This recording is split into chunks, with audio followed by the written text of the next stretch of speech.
Well, would you look at that, I didn't actually procrastinate to get to this video. Welcome to the second in a long series of myself reviewing the various Ascend Magical in-depth light novels. Today we're talking about Volume 2, which covers the Deepblood arc, specifically in the anime episodes 6 through 9. So a little bit shorter than the in-depth arc, but still, a couple episodes. So, the Deepblood arc is a weird arc. It's a very weird arc within the context of in-depths, because most arcs serve a greater purpose. The consequences of an arc in in-depths usually end up affecting a future arc. For example, the Sisters arc goes on to affect the Three Stories arc. The Hyoka arc goes on to affect many arcs in the future. It's just, in in-depth, a lot of arcs usually serve a purpose of another arc. That's kind of what's great about in-depth. It's a constantly evolving story like that. But the Deepblood arc is kind of weird, but we'll be talking about that. And, of course, because Kamachi's fucking nuts, there is one chapter that is stupidly long. So I think to begin this, we need to talk about what is Deepblood? It's a weird ability. It's just a weird ability because it's classified as an Esper ability, but the purpose of it is a magical thing, which that's another lore piece brought up. That's where this is really brought up, is the reason Espers and magic cannot coexist is because Espers cannot use magic. But magicians can use Esper abilities after a while, as seen with Tsuchimikado. He has an Esper ability, but he can't use magic anymore. I guess it depends on how long you spend in the curriculum of Academy City. But yeah. Deepblood is the specific ability of one Himigami Isa, who is pretty much the focal character of this book, kind of. For Himigami getting the arc named after her, she's a very weird character. Just because she goes on to basically do nothing for the rest of the series. She does act as kind of a motivator later on for Toma during the Daiheisei festival arc. I probably butchered that. I never know how to pronounce it. But Deepblood is essentially an ability that attracts vampires. Because, any good magical series has to introduce vampires at some point. It's kind of law. You have a fantasy series set in, with magic. Yeah, you kind of have to focus on vampires for at least one part of your story, even if it's a minor part. Even One Piece. Even One Piece did this, because there's one of the video game villains, Patrick Redfield, has the vampire fruit, So, when you have a fantasy series, vampires are always going to be brought up. But, specifically in in-depths, Style explains this in a pretty simple way. It's just, magic is kind of like gasoline, and, magicians only have so much. But with vampires, since they're immortal, they have a fucking bottomless amount of magic. But with Deepblood, it's an Esper ability that attracts vampires to her. Like, they literally cannot resist going to her. And this is such to a point where, how my friend actually described this is, the special blood from a demon slayer, the Moreichi, which I think is Japanese just for literally special blood. It's so addicted to vampires that they can't help but just bite into Himigami, and it just kills them, because that's the purpose. Deepblood serves two purposes. One, to find vampires, and the second, to kill them. Because Himigami's blood is very addictive to them, but it's also basically acid poison. The second they even get an ounce of it in their system, they die. And this is to a point where they can, even if another vampire witnesses this, they cannot stop themselves. So you have several scenarios, and this is where we get Himigami's backstory, is that she has killed a lot of fucking vampires. To the point where she just is scared of herself at a certain point. Yeah. It's not very clear what her goal is with Aurelius, the main antagonist of this. I'll get into him in a minute. it's not really clear what her goal is. It's kind of inferred it's to be a hero, or, like, you know, to stop hurting people. It's kind of unspecific. So, I think, the first most interesting part of this book is, Styles' conversation with Alistair. Because, Alistair got kind of mentioned in Volume 1, but he gets introduced properly. Of course, Alistair Crowley is the leader, or the director of Academy City, and of course, Alistair Crowley actually fucking existed in our world as a weird sorcerer person. I will probably get into Alistair and, you know, his real-world inspiration much later on, but just know Alistair was a natural person. But Style talks to him, which is interesting, of course, because, you know, later on we find out Laura, the Archbishop of the, and I think she's the Archbishop? I forget what position she has. I just view her as the Archbishop because she's essentially just the Rhea of, the Anglican Church. Her and Alistair have a working relationship, which is weird. But Style goes to talk to him, and it's such a good scene, because you can just tell how just terrifying Style is of Alistair. Because Alistair is human, but he's not. Like, that's the scary thing. It's like, because Alistair is completely hooked. He survived, like, we get a number of, like, he is over 1,700 years old. But this is because he's used machines to just live this long. Which, I will get into Alistair in a future video. Alistair's weird. But yeah, it's just a very cool conversation, because it just goes to show how weird and scary Alistair is. Not because Alistair is intimidating, but just because he freaks you out, because it's like, he is undeniably human. No. I think the line is like, he is neither old nor young, feminine nor masculine. It's just weird. Alistair is kind of an anomaly of the series. But another big thing that is in this volume is, of course, you know, furthering Toma and Styles' relationship. Specifically with Toma, this volume, he's dealing with a conflict of memory loss. And I honestly like, in a lot of series, amnesia is a plot device that is not done well. It's usually a plot device just to kind of contrive the plot. And it's very hard to convincingly do without it feeling very forced. But with Toma, I think it's done in a pretty good way, because it genuinely feels like Toma is affected by it. Because most characters, they, like, for example, Big Mom, she had amnesia in the Wano arc, and then after, like, pretty much by the end of Act 2, she got rid of it, so it's like, what was the point? Toma, it's a serious thing of, Toma is like, he's very worried that he's gonna say something to upset Indets, because the whole thing is like, I'm not the Kamijo Toma that saved Indets, that was pre-amnesia Kamijo Toma. So it's this conflict of, like, there's, like, two of me, it's like, what did you do past me? So yeah, and this continues to be it's not always a relevant plot thread, but it gets brought up a couple times. But with Style and Toma, Style dislikes Toma, but not in the way of, like, because Toma kicked his ass. It was more so just, he on the surface, it's like, you kicked my ass, so I don't like you.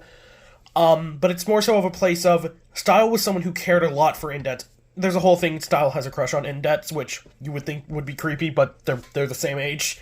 Because for some reason, Style is just a stupidly tall 14-year-old, which is still Toaru ages are fucking funny. Like, I didn't mention this in the first video, but Komue is like 40. She's like in her 40s, but she's like the size of a small child.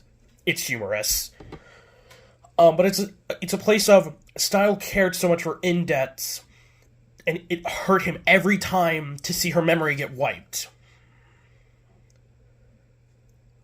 And then Toma comes in, and he accomplishes what Style couldn't.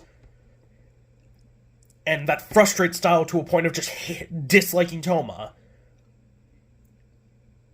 And this also comes from Imagine Breaker as well, because Style doesn't really understand Imagine Breaker, nor does Toma yet. And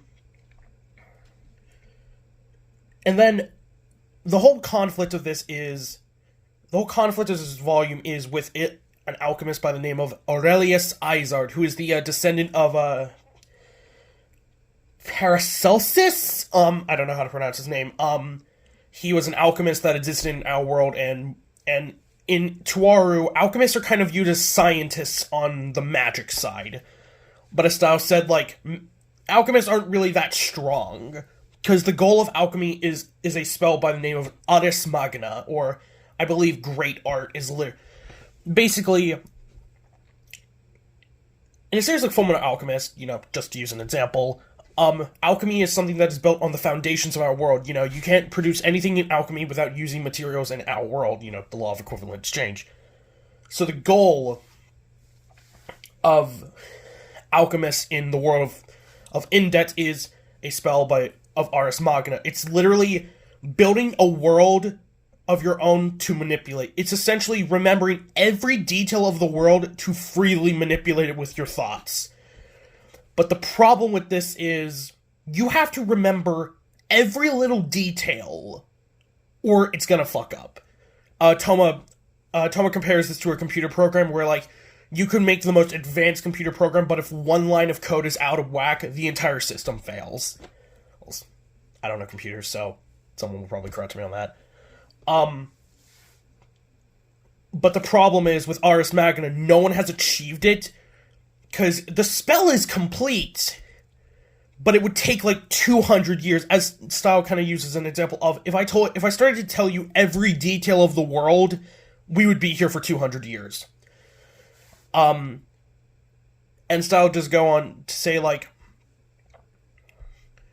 you could, a method of this would be, passing it down from yourself, your son, their son, but the problem with that is the details are going to get distorted as the era changes, because, like, if you started this chant in the 80s, and then your grandson is now doing it in 2020, the world is completely different now, so there are so many details left out, so it would just mess up. So this is the original reason why Toma and Style kind of suspect that the reason he wants vampires is so he can become one, so he just has immortality. There's actually a secret reason. But yeah. So they go into the Misawa cram school, which is one of the cram, which, of course, Academy City is a city full of schools. So it made sense that there are cram schools. But this has been taken over by Aurelius. We get, I don't think they state this in the anime. Deepblood is an arc where they cut a lot out, for kind of good reason. Aurelius was a member of the Roman Catholic Church, which I have to correct myself. I totally forgot to mention that, they were mentioned in the Deepblood arc. Aurelius was a member of the Roman Catholic Church, as kind of like a scribe, as he would learn about different ways of witchcraft against, like, mages, and then make grimoires about them so the magicians of the church could better combat it. This is until he came into contact with Indets, and 3 years ago he became the caretaker of Indets, around when I think Indets would have been, like, 11.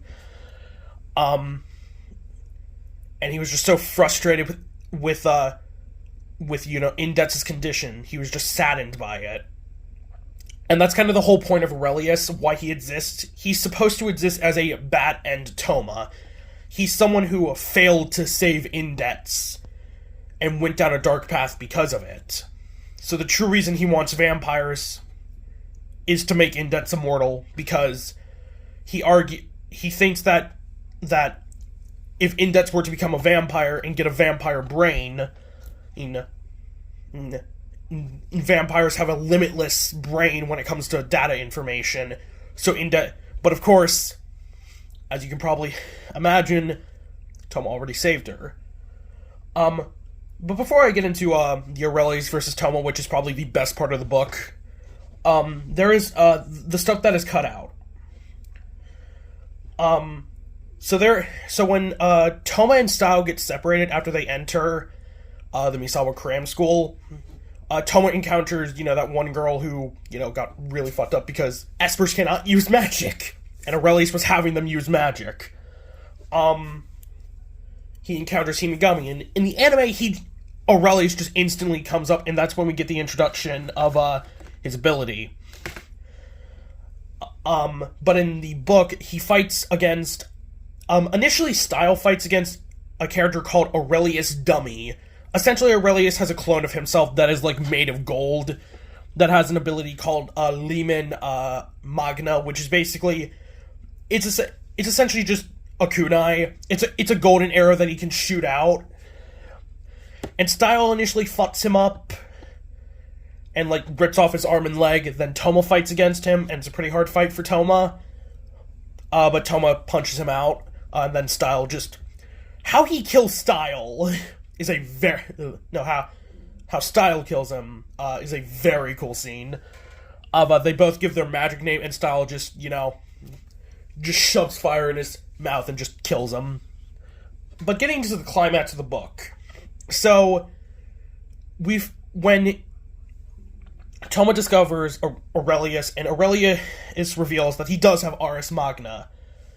But the unique thing is he has these golden needles that he needs to stab. So, for Toma, he just stabs it into his neck and says, "Forget everything." And Toma gets teleported outside the building and just forgets. But Imagine Breaker exists. So, he just touches his head, boom, he instantly remembers. The Roman Church comes in at this point and tries to just kill everyone in the building, but this fails due to Ars Magna being a stupidly overpowered ability. And then that's where we get into the final battle with Aurelius. So this is where we find out his relationship to Indets, his goal with Indets, and how he does Ars Madness. In this book, there's a method, I forget the exact name, but it's like a Gregorian chant method. It's a spell that takes like 2,000 people to chant to perform this spell, because like in Indets, magic is like very formulaic. You can't just cast magic freely. Sometimes it takes a very long chant, like for example Ars Magna. But how Aurelius figured out a workaround for this is have dozens of people chant it and then him use it, which works. But the one problem is, this requires so much focus for Aurelius. The only way he can actually focus his brain is to stab himself in the fucking neck with a gold needle. And yeah, it seems like Aurelius is pretty just unstoppable, as, he kills Himigami, kind of. Because he could do the Toge thing from, Jujutsu Kaisen. You know how Toge has, like, a curse speech.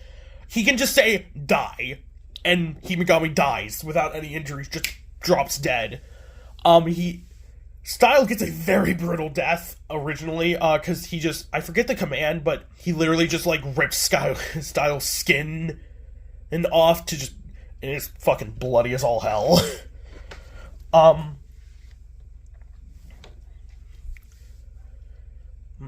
Let me see, and then this is where we get the, some introspection into Imagine Breaker. So, Aurelius Dummy was really freaked out by Imagine Breaker, but Aurelius wasn't really impressed by it. This is until he realized, okay, your right arm is how you use your ability. I'm just gonna cut off your right arm. So he does. But instead of winning him the fight, this is kind of what Style planned on, is, Imagine Breaker freaking him out. So, Toma laughs. Toma fucking loses it. Toma is a character who, pretty much is just chill most of the time. Like, he will get angry, but he won't, like, physically show it because he's a pretty, chill guy. But this is the one moment where he just snaps. After losing his arm, he just starts laughing maniacally, which scares the shit out of Aurelius. And this causes him to really lose focus. And he can't use his ability, clearly, because he also drops his needle, so he can't just stab a needle to focus his mind. So this is where we get a little bit of the truth of Imagine Breaker. Out of Toma's right hole, I guess, for his arm, a dragon appears. The jaw of a dragon king, Dragon Strike. If you've seen Railgun T, you know a little bit about that. But this is how Aurelius gets defeated. Is he imagines himself getting eaten by this dragon. And this is pretty much what Style was banking on, is just Aurelius getting fucking freaked out by Toma and Imagine Breaker. It might not have been his plan originally, because his plan originally might have been just use Toma as a decoy. But he probably just quickly figured out, okay, if I can freak out Aurelius with Imagine Breaker, we win this. Two little details before I get into the epilogue. First, we get the two infamous Toma lines. We get, when he talks to Himigami, Himigami says, like, why are you saving me? And, Toma simply says, what do you mean? Why do I need a reason to save someone? Which is very integral to Toma's character. And the second line is his infamous catchphrase, after Himigami kind of dies, Toma's just like, if you think you can just do whatever you want, Aurelius, I'm going to shatter that illusion of yours. In the light novel, they use destroy that illusion, but in the anime, they use shatter, and I think that's much... So we get into the epilogue. Toma is once again hospitalized, because every arc he gets hospitalized. Style comes in him and Himigami are fine. Himigami gets her ability kind of sealed by Indets via the Walking Church, and Style kind of mentions, like, I killed Aurelius. Toma initially freaks out about this, but Style kind of goes like, you need to learn the difference between killing someone can mean multiple things, because naturally, since Aurelius is the only modern alchemist to figure out how to use Ars Magna, if that information got out, he would be a wanted man. Anyone would be questioning him, but due to his fight with Toma, his memories got wiped. So, he would not know. So it's pretty much just death, a form of death, or a fate worse than death. And essentially, Style for somehow just plastic surgeons him to make Aurelius look like a different person. And to my knowledge, I don't think Aurelius shows up for the rest of the entire series. So, yeah, that's the Deepblood arc. One mention that I forgot to do is vampires. We don't get a lot of lore with the vampires, but Crowley does mention that vampires are the descendant of Cain, who is, man's first murderer, which made sense. And I think that, there is one line, I don't know what this leads to, but this is an interesting line. When Style and Alistair are talking, Alistair just says a line of, I wonder, if Deepblood proves the existence of vampires, then just what does Imagine Breaker prove? And I don't know what it does. I guess... next week, of course, we focus on a pretty important arc of the series, the Sisters arc, or I guess the Radio Noise arc, or the Level 6 Shift Project arc, which is the introduction of the various sisters of Misaka Mikoto and Accelerator. So that'll be fun. I hope you enjoyed this video. This went on for longer than I thought. I thought I was going to rant about Deepblood for much shorter, but the light novel gave me a lot to talk about. So yeah. Well, see you next week, I suppose. Yeah, signing out.